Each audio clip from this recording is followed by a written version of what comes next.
So, Bismillah ar-Rahman ar-Rahim, Ahmaduhu wa salli ala Rasulil Kareem, amma ba'd. Today I want to talk about the processes that are taking place to dehumanize Muslims in the media and the world at large. This is a very important topic because this is where the world is heading. And for a large part, most Muslims are not realizing it because they're not seeing overt things happening against Islam. But underground things are happening. So I wanted to talk about how the idea of free speech, like we could say whatever we want about the Prophet ﷺ, we can, in the name of free speech, you can say anything. But what happens as a result of free speech, and this idea came to me by an email that a brother from Denmark wrote to me, which I'll be reading to you soon, inshallah. But the idea of free speech leads to dehumanization. You abuse a person, you abuse a people, you abuse their religion, you make them less than human beings. And then the Muslims themselves begin to believe that, and they start to adapt something that some psychologists have called self-hating phenomenon, that you begin to hate yourself. And so you become liberal and something other than who you are to be. So let me start at something very basic. Let me just read this email to you that was written to me by brother. In Denmark, we Muslims for a long time have been suppressed and subjugated to the most racist and oppressive treatment by the Danish media, politicians, and state. You all know the infamous Quran burning that has been going on for a long time now. I personally see a direct link between the Quran burning and the terrorist shootings like this, meaning terrorist shootings against Muslims, which there have been quite a few. And I don't want to go into that right now, but people that are going to hate Muslims and treat Muslims as a hate object, there is a link between what happens in the propagation of the media and then how they're treated, as we'll shortly see. If the Danish state, media, and lawmakers allow even encourage the events like Quran burning, oh yeah, say anything you want against Prophet Muhammad, it's okay. And then the result is you dehumanize the Muslims, and the result is that Muslims become target of your hate physically. So encourage events like Quran burning in the name of democracy and freedom of speech, then it will create young Danish terrorists like this young man. We will unfortunately experience many events like this. We Muslims are dehumanized in the eyes of the Danish people. Hence, our lives have no value in the eyes of the Danish people. So, one aspect of the dehumanization of the Muslims is done by the media. The second is as the economy begins to go down in Europe and in America and in other places, what will happen? People always want to blame someone, and the politicians are not going to blame themselves. They're going to blame the outsiders that have come in, the outsiders who have taken your jobs, the outsiders who are taking your resources, the outsiders who have made everything bad at home. So they will dehumanize the economy, will create a situation where people are going to be in anguish, and the worst is going to come out, and Muslims will be a target, and that target will be the result of the dehumanization with the media and the bad economy. It's going to be a very bad combination. So Muslims need to get ready for this. And then I was saying there's a third element, is that Muslims that begin to believe the media. Yes, we must look at all these, look at what the media is saying. It's true, Muslims are so bad. Muslims do so many bad things. And in Europe, it is true. Muslims do many crimes, unfortunately. But the result of the good Muslims is they begin to have self-hate. And then they become liberal Muslims, trying to run away from who they actually are. And so I'm going to talk a little bit about that. But first, let me just show you a couple of things, inshallah, in this regard. And I want to say, look, the Quran makes it so clear. The Islamic stance is very clear. We do not make fun of anyone's gods. Allah subhanahu wa ta'ala tells us in the Quran, don't make fun of their God, lest they make fun of your true God. Don't dehumanize them by dehumanizing their churches and their synagogues and their things that they worship, even if it not be true. right? So Allah subhanahu wa ta'ala says there's a limit. Arguments are there. Rationality is there. Even sarcasm to bring about the truth could be allowed. But to make them a target because of their religion, la ikrah fi, there's no compulsion in deen. And you don't dehumanize them. If you want to give da'wah to somebody, you can't dehumanize them. If you want to bring them, invite them to Islam, you have to increase their sense of humanity and their fitrah. And so, let me start by this verse of the Quran. Allah subhanahu wa ta'ala says, arouنd billahi minash shaitanir rajim, وَلَا تُصُبُّ الَّذِينَ يَدْعُونَ مِن دُونِ اللَّهِ. Don't curse, don't insult those who call other than Allah. فَيَسُبُّونَ اللَّهَ عَدُوًّا بِغَيْرِ عِلْمٍ. And then they will insult your Allah without any knowledge. Okay? كَذَلِكَ زَيَّنَّا لِكُلِّ أُمَمٍ أَعْمَالَهُمْ. This is how Allah subhanahu wa ta'ala, we've made it seem this ego trip. I made fun of you, I'm good. This a'mal, this deed that you do, it looks good, but it's not good. It has very bad negative effects. And then what does Allah say? ثُمَّ إِلَى رَبِّهِمْ مَرْجِعُهُمْ فَيُنَبِّئُهُم بِمَا كَانُوا يَعْمَلُونَ. You and them, you that did wrong by cursing their God, and they that are worshipping the wrong, you're all going to go back to Allah, and Allah will let you know what you did. So, and then in another verse, Allah subhanahu wa ta'ala makes it clear that don't break down the churches and the synagogues and the masajids, because Allah's name is mentioned here. When you break down people's churches or their synagogues or their places of worship, you are beginning the process of dehumanizing them. When you make fun of Prophet Muhammad sallallahu alaihi wasallam, you are dehumanizing the Muslims. Okay? You're making them less than human beings. And you're saying that they're stupid and that they don't know what they're doing and that they're not human. And so, anyway, let's continue from here now. So, this is an article also expressing the same idea, more than hurt feelings, the real danger of hate speech. And, white supremacy, ban Muslim wall, Trump, all this type of stuff, hail Trump. This type of dehumanization has very bad effects on people. What is dehumanizing speech? Of course, they will apply this rule of dehumanizing speech for the LGBT community, for the Jewish people. But when it comes to Muslims, it's all freelance. It's all open air. It's all like fire at will, as much as you can. It's because this is what democracy is. But for Jewish people, you can't make fun of their religion. You can't make fun of their history. You can't make fun of the Holocaust, and so on and so forth. Because they're not willing to allow themselves to be dehumanized. But it's okay to dehumanize Muslims via the media. Here's an actual hypothetical experiment that was done. A hypothetical neurological association between dehumanization and human rights abuses. Meaning, the places in the world that have human rights abuses is the places of the world where humans are dehumanized.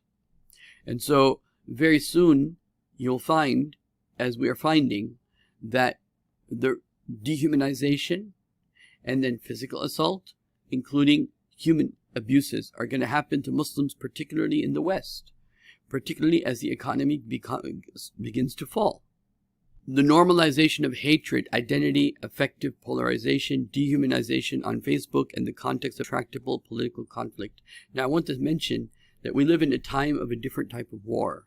War isn't just guns and machines and tanks and F-16s. That's not the only type of war. Media is a major form of political war. The social outlets are a major form of fifth generation war. And so we are in essence under attack as Muslims. Okay, we are being dehumanized as Muslims. We're also being dehumanized because everyone is being shown in the world Muslims are abused all over the world. And when you have and research shows this, that when you have a mob mentality that, it's okay to abuse a certain group of people, then people are more prone to abuse those people. And so therefore, you're going to find more and more vicious attacks on the Muslims in the coming years. Dehumanizing speech is still free speech, and some people will defend it. They will defend it like a holy cow, like some sort of god, except when it comes to certain people and certain groups. But for Muslims, free speech means fire at will. It means shoot. And it has more dire consequences than actually war. Now let me share with you what Washington Post wrote. Muslims, we found, are the most readily dehumanized groups. Our American participants rated Muslims at about 12 to 15 points lower than Americans on our scale. So, Washington Post has an article called Americans See Muslims as Less Than Humans. Okay, so meaning the process of Muslims being dehumanized, Islam being slandered, that process has already begun. Okay, so RAND Corporation, which is a think tank, did this article or essay on U.S. strategy in the Muslim world after 9/11. And they want to do certain things, and I want to point out one of them, okay, which is called Support Civil Islam. Okay, Support Civil Islam.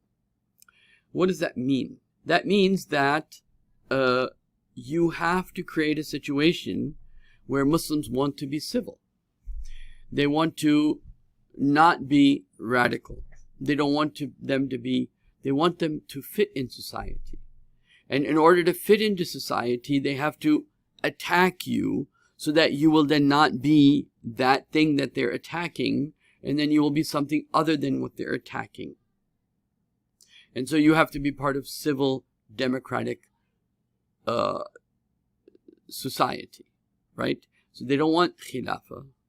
They don't want Islam. They don't want Sharia. They want a secular, godless state that somehow then is supposed to be creating or is supposed to satisfy the Muslim world.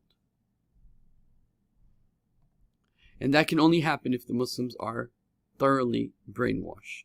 If you remember the shooting in the Christchurch, online dehumanization of Muslims made the Christchurch massacre possible. Okay, and then there is, of course, this phenomenon that I've just talked about, is this phenomenon of like self-hate, you can say. So there are many how colonial mentality taught me to hate myself, and how I fight against it every day. So this happened to Indonesians, Malaysians, anyone that was occupied by the other. You end up loving or wanting to be like the one who occupied you, right? And so the Jewish people also recognize this self-image and self-hatred. And this is what we have a lot of Muslims who, despite their self-image and self-hatred, will not be able to escape the dehumanization process that is taking place. And so it's going to be doubly worse for them. On the one side, they'll be like, well, I did everything you wanted, and you're still not happy with me.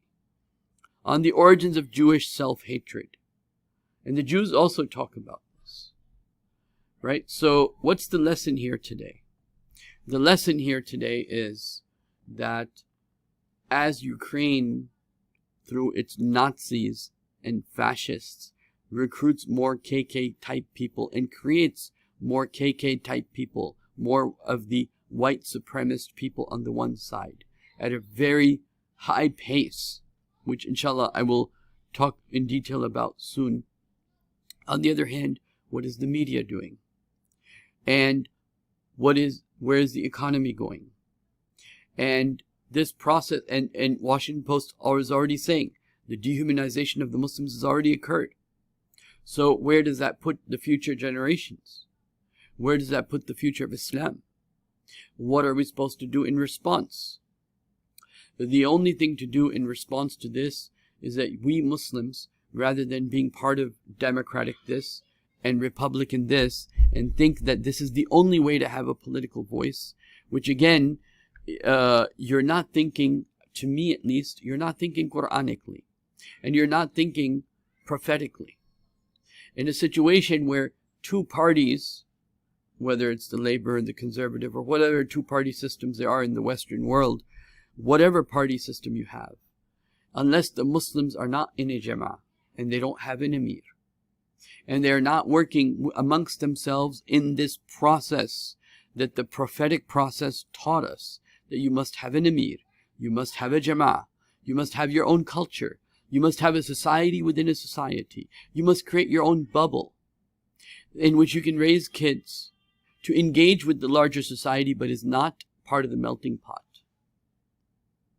You know, they say the first generation loses the language. So if you are Pakistani, your children don't know Urdu, or your children don't know Swahili, or they don't know Arabic because they were born and raised here. And so most of the Arabs, their children, they don't know Arabic. Most of the Pakistanis, their children don't know Urdu. So what happens in the generation after that? They lose the culture. They lose the falafel, and they forget what is biryani. And the third generation will lose the religion. But this thing that is happening with us right now is going to increase that and speed up that process even more. We already have statistics that 25% of the Muslims are no longer claiming to be Muslims amongst the Muslims that are growing up in America. So what do you think is our future of the Muslims? We are in a very difficult situation. So unless you don't create a bubble in which you can protect yourselves, you have a jama'ah, you have Islamic knowledge, and you have Islamic families coming together. You have sources of knowledge, and you create, it's because there's no society without marriage and families, so you create families. You bring Muslims together in the form of a family. And all the families should bring back their families. Now, if you have your brothers and sisters living in separate parts of America, this is the time to think about bringing them all together. I'll be talking about this soon. This is very important for the future of the Muslims and the future of Islam. And you bring together your families. You bring back your brothers and sisters together. You bring back your in-laws from the different relatives you have together. You bring them all back. You form a jama'ah. You have an emir. And you create your own bubble. And you do the politics of Islam, which is radical, because it is politics of doing da'wah. It is about teaching people about Islam. It is about building alliances with good Christians who actually hold Christian values. Not secularized Christians, but real Christians. Those Christians who will try to uphold the true teachings of the Bible. You form a jama'ah. If you form a jama'ah that is of that type, then what will be the result? It will be what happened to Malcolm X. What happened to Malcolm X? They asked Malcolm X, what do you want? What can we do for you? That's when you become a jama'ah under one emir. And there doesn't have to be one emir in each location. There can be different, but you're working in the Islamic system where you have an emir and you have a shura, and you're doing your jama'ah, and you're creating a society within a society. And Muslims need to start living not in suburbia, but living together in like the ghettos. The ghettoization is the only form of protection that the black people in America have. The ghettoization was the only form of protection the Jewish people prior had in Europe when they were being oppressed. It is necessary for Muslims to come together and to pull their resources together. So you bring Muslims together where they occupy an entire block, an entire half mile, entire 5 miles, living together. Instead of living alone in the suburbia, you live together. You form your stores together. You form your communities together. This is the only way for the future, that you must have a jama'ah. And this jama'ah must be ready to move out of the cities. This jama'ah must get prepared and must do fatwa. It must prepare its youth on how to live without technology. That's the only way you're going to survive now. You cannot survive living in the suburbs where your neighbor is being taught to hate you and to dehumanize you. And your neighbors don't have a very good understanding of you and your religion. And nor have you ever reached out to them to share your religion to them. You're not doing your job, and they have a bias, and they go to their nearby church, or they go to their nearby clubs and whatever in which they have their own political agendas, and you've been isolated. So Muslims need to get ready. They must form a jama'ah. In this time and age, the Prophet told us, sallallahu alaihi wasallam, you must form your jama'ah. Without a jama'ah, you will be singled out. And shaitan is the one with the one who is alone.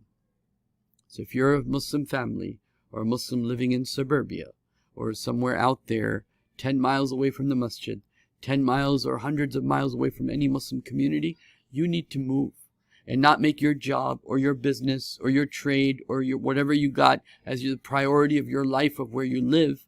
You need to make Islam your priority of where you live. That means you need to live by a masjid. And not a masjid is nothing, it's just a building, unless there's a community there. You must move to where there's a community, a Muslim community, so you can act together. In times of crisis, Muslims will come together, but they have to be living together. And this is not a time where Muslims can think, I mean, anyone would be blind. Any Muslim would be blind who thinks that the future is very bright for Islam and Muslims. Because the way things are going, we're headed for a deep economic, this is not one of those economic recessions that comes down and then goes back up. They've been able to pull themselves up many times. But how many times will they pull themselves out of the ICU? The intensive care unit. So those people that know. And those that are blind are so blind that they're not only blind, they have a finger in their eye. So may Allah subhanahu wa ta'ala protect and guide. Jazakumullah khairan. Assalamu alaikum wa rahmatullah.